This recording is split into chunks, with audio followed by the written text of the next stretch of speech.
নমস্কার বন্ধুরা, গোপাল ভাঁড়ের গল্প চ্যানেলে আপনাদের স্বাগত। আমি প্রমীলা চলে এসেছি আপনাদের জন্য আজ একটি নতুন গল্প নিয়ে। গল্পটির নাম নেপোয় মারে দই। তাহলে চলুন দেরি না করে শুরু করি আজকের গল্প। একদিন গোপাল গঙ্গার খেয়াঘাটে দাঁড়িয়ে আছেন। কি এক দরকারে গঙ্গার ওপারে তার যাওয়া দরকার। খেয়া পারাপার করছিল একটি নৌকো।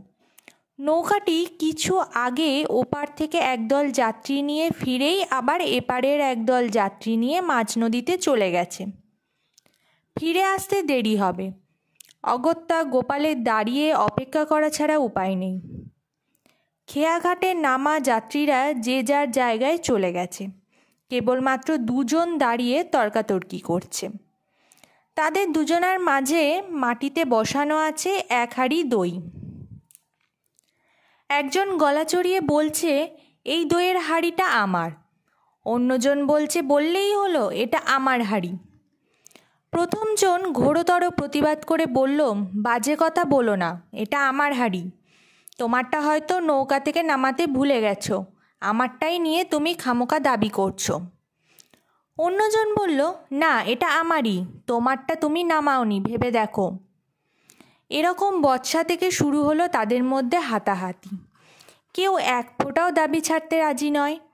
সে এক তুমুল কাণ্ড। গোপালের কিছু বুঝতে বাকি রইল না। দুটো অধৈর্য লোকের একটি হাঁড়িকে নিয়ে টানাটানি। অন্য হাঁড়িটি হয়তো নৌকাতে পড়ে আছে। নৌকাটি ওপার থেকে ফিরে এলেই সমস্যার সমাধান হয়ে যেতে পারে। মাটিতে বসিয়ে রাখা দইয়ের হাঁড়ির দিকে লোক দুটোর কোনো খেয়াল ছিল না। তারা দুজনে শুধু এই একটি হাঁড়ির মালিকানা নিয়ে তর্কাতর্কি করতে ব্যস্ত ছিলেন। গোপাল দইয়ের সেই হাঁড়িটি টুক করে সরিয়ে নিয়ে ঘাটের এক কোণে বসে গপাগপ সাবার করতে লাগলেন।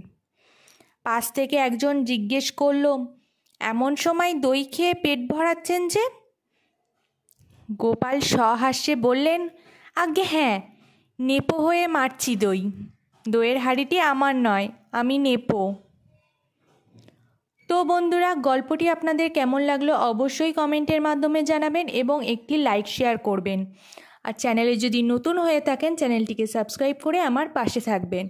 ফিরে আসবো খুব তাড়াতাড়ি নতুন একটি গল্পের সাথে। ধন্যবাদ।